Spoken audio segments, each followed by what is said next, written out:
हरियाणा में lumpy virus से हो रही पशुओं की मौत से ग्रामीणों को काफी परेशानियों का सामना करना पड़ रहा है। हालांकि प्रशासन अपने स्तर पर तमाम तरह के प्रयास कर रहा है। फॉगिंग से लेकर डोज तक जिले में उपलब्ध कराई जा रही है। इसी मुद्दे पर हमने एक रिपोर्ट तैयार की है, देखिए।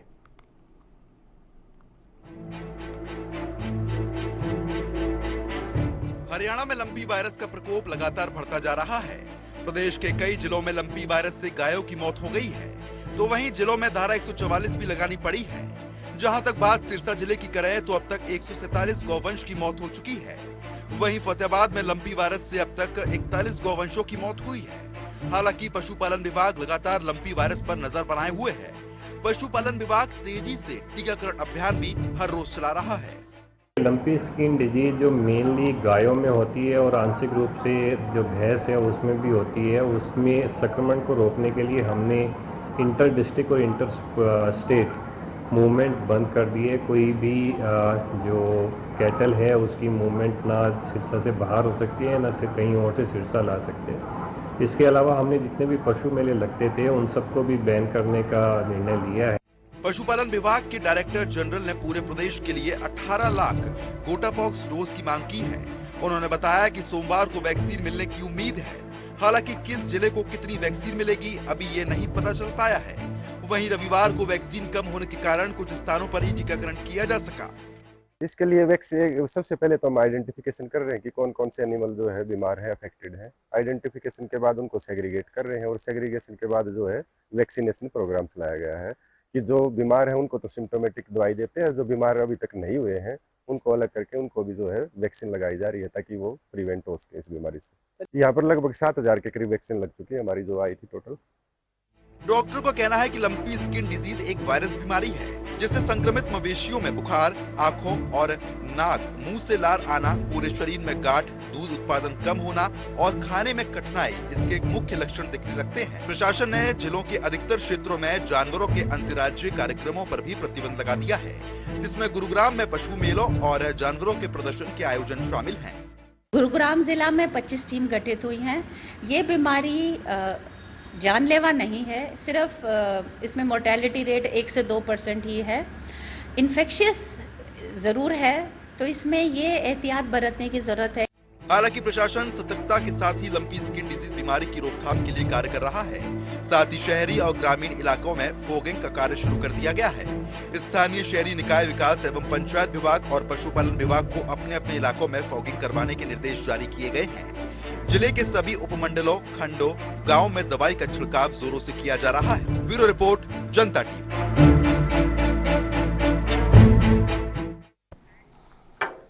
लंपी वायरस ने पशुपालन विभाग की चिंता को बढ़ा दिया। गुरुग्राम में प्रशासन ने धारा 144 लगाकर पशुओं को बाहरी जिलों में लाने और ले जाने पर प्रतिबंध लगा दिया। हमारे संवाददाता आकाश खुराना ने पशुपालन विभाग के डिप्टी डायरेक्टर सुनीता गहलावत से खास बातचीत की।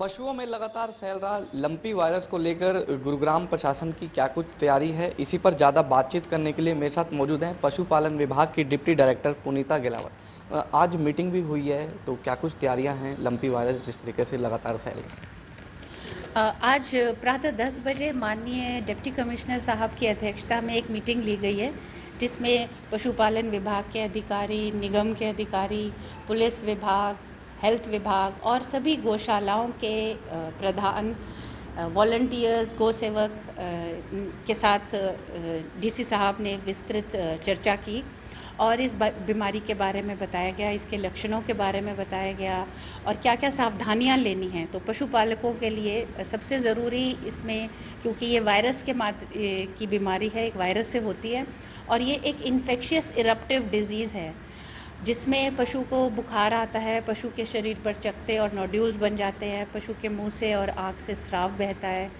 और पशु के दूध उत्पादन काफ़ी कम हो जाती है, पैरों में सूजन, लिम्फ नोड्स में सूजन भी आ जाती है। तो इसके बचाव के लिए और रोकथाम के लिए पशुपालकों से निवेदन किया गया है कि वो इस समय में एक तो अपने पशुओं को सुरक्षित रखें, बाहर से कोई भी नया पशु अपनी पशुशाला में न लाएं, अपने पशु को भी बाहर कहीं न लेके जाएं। साथ ही जो पशुओं के इस बीमारी में साफ सफाई का जो है प्रबंधन बहुत ज़रूरी है। ये बीमारी एक पशु से दूसरे पशु में मच्छर, मक्खी, कीचड़ इत्यादि के माध्यम से फैलती है।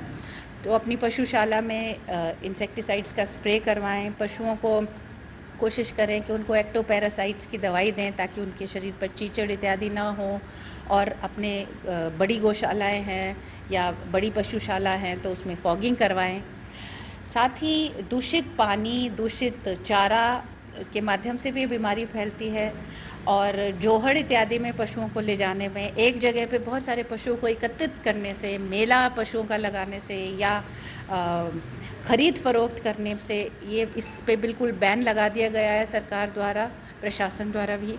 तो ये चीज़ों का ध्यान में रखें ताकि आपका पशु सुरक्षित रहे। साथ ही पशुपालन विभाग के डायरेक्टर जनरल साहब के आदेश से पशु में गौवंश में टीकाकरण किया जा रहा है इस बीमारी के लिए। और इस कड़ी में पहले चरण में 8,181 पशुओं का गौवंश का घर घर जाकर पशुपालन विभाग की टीम्स ने दिल्ली गुड़गांव बॉर्डर पर पशुओं का वैक्सीनेशन किया है। मैम, धारा 144 भी जो है लगा दी गई है और टीमें भी जो हैं इसको लेकर गठित की गई हैं। तो और कितने घातक जो है ये सामने आ रही है बीमारी, क्या कहेंगे, और कितनी टीमें गठित हुई हैं? गुरुग्राम ज़िला में 25 टीम गठित हुई हैं। ये बीमारी जानलेवा नहीं है, सिर्फ इसमें मोर्टेलिटी रेट 1 से 2% ही है। इन्फेक्शियस ज़रूर है, तो इसमें ये एहतियात बरतने की ज़रूरत है कि आपके पशु को साफ़ वातावरण में रखें, अच्छा हेल्दी दाना चारा दें। लेकिन ये भी ध्यान रखें कि यदि आपको किसी भी पशु में इस बीमारी का संदेह लगता है तो तुरंत नज़दीकी पशु चिकित्सक से संपर्क करें और उस पशुओं को अन्य पशुओं से अलग बाड़े में रखें, तुरंत उसे आइसोलेट कर दें ताकि अगर उसमें ये बीमारी है तो ये दूसरे पशु में बीमारी न फैले। यदि कोई पशु बीमार हो भी जाता है तो उसका दूध जो है वो आप उबाल कर पिएं। अच्छे से उबला हुआ दूध कंजम्पशन के लिए बिल्कुल ठीक है, उसमें कोई खतरे की बात नहीं है। ये बीमारी जूनोटिक भी नहीं है, ये पशु से आदमियों में नहीं आती है। तो पशु की सेवा करने के समय सावधानी बरतते हुए आप आराम से सेवा कर सकते हैं। पशु के पास जाने में घबराने की या हिचकिचाने की बिल्कुल आवश्यकता नहीं है। देखिए, ये थे मेरे साथ पशुपालन विभाग के डिप्टी डायरेक्टर पुनीता गिलावा, जिनका साफ तौर पर ये कहना है कि आज जो है मीटिंग जो है डीसी द्वारा ली गई है और धारा 144 गठित की गई है। वो जो है लोगों को जागरूक ही नहीं बल्कि गौशालाओं में जो है छिड़काव भी जो है किया जाएगा। गुरुग्राम से जनता टीवी के लिए आकाश खुराना। फिलहाल इस बुलेटिन में इतना ही, लेकिन ताज़ा तरीन खबरों के लिए देखते रहिए जनता टीवी। नमस्कार।